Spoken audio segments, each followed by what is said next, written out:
সুপ্রিয় দর্শক, আজকে যে বিষয়টি নিয়ে কথা বলবো সেটা হচ্ছে একটা কমন সমস্যা, পিএলআইডি বা কোমরে ব্যথা।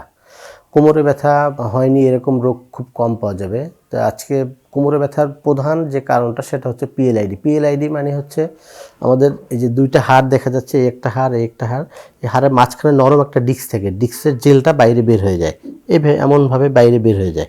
এই যে দেখা যাচ্ছে গোল একটা এর মতো, এটা নর্মালি দেখেন ভিতরের দিকে থাকে। দুই ভার্টিব্রা যখন কম্প্রেসড হয় তখন এটা বাইরের দিকে বের হয়ে গেলে কি হবে, এটা হচ্ছে আমাদের নার্ভ যেটা পায়ের দিকে যাচ্ছে, যেটা আমাদের এই কোমরের এই যে নাম্বার 4, 5, 1, 2, 3 থেকে একদম কোমর পায়ের এই কাপ মাসেল পর্যন্ত আমাদের নার্ভটা যাচ্ছে। যখন এই ডিস্কটা বাইরে বের হয়ে যাচ্ছে, যখন এই ডিস্কটা বাইরে বের হচ্ছে, ডিস্ক সেক্ষেত্রে আপনাকে নার্ভের উপরে কম্প্রেশন বা চাপ দিচ্ছে।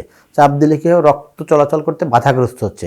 সেই ক্ষেত্রে ব্যথাটা কোমর থেকে পায়ের দিকে একদম কাপ মাসেল পর্যন্ত, এই যে হাঁটুর নিচ পর্যন্ত যেতে থাকে।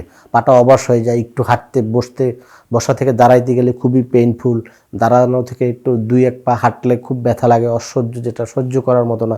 সেই ক্ষেত্রে ডিস্ক প্রলাপসটা কিন্তু শুধু একটা ডিস্কে হয় না, অনেক সময় মাল্টিপল ডিস্কেও হয়ে থাকে। মাল্টিপল ডিস্কে যদি হয়, অনেকেই আমরা অপারেশন করতে, অনেক নিউরো সার্জন বা স্পাইন সার্জন যারা, তারাকে অপারেশনের জন্য সাজেস্ট করে। যারা অপারেশন করতে ভয় পাচ্ছেন তাদের জন্য আমি সহজ একটি চিকিৎসা পদ্ধতি আজকে আলোচনা করব, সেটা হচ্ছে ওজন থেরাপি।